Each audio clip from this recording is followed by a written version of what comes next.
Hormuz കടലിടുക്കിൽ വെറുതെ കാവൽ നിൽക്കുകയല്ല അമേരിക്കൻ സൈന്യം, മറിച്ച് ഇറാനെതിരെ ശക്തമായിട്ടുള്ള സൈനിക നീക്കം തന്നെയാണ് അവർ തുടങ്ങിയത്. അമേരിക്കയും ഇസ്രയേലും ഉൾപ്പെടുന്ന സഖ്യം ഇറാന് നേരെ നടത്തുന്ന വമ്പൻ നീക്കങ്ങളുടെ അടുത്ത ഘട്ടത്തിന്റെ ആദ്യപടിയാണ് ഇപ്പോൾ നമ്മൾ കാണുന്നത്.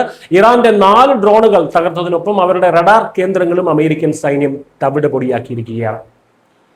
ആഗോള സമുദ്ര ഗതാഗതത്തിന് ഭീഷണിയായി ഇറാൻ ഹോർമൂസ് കടലിടുക്കിലേക്ക് തൊടുത്ത 4 അത്യാധുനിക ഡ്രോണുകളാണ് US സെൻട്രൽ കമാൻഡ് വെടിവെച്ചിട്ടത്.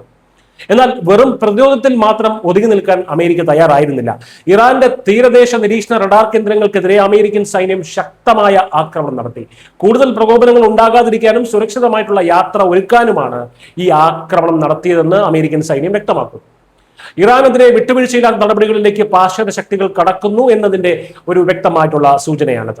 ഈ മേഖലയിലെ സംഘർഷങ്ങൾ ഒഴിവാക്കാൻ അമേരിക്കയും ഇറാനും തമ്മിൽ എന്തെങ്കിലും സമവായത്തിൽ എത്തുമോ എന്ന ആശങ്കകൾക്കിടയിലാണ് സ്ഥിതിഗതികൾ അമേരിക്കൻ പ്രസിഡന്റ് ഡൊണാൾഡ് ട്രംപ് വ്യക്തമാക്കിയത്.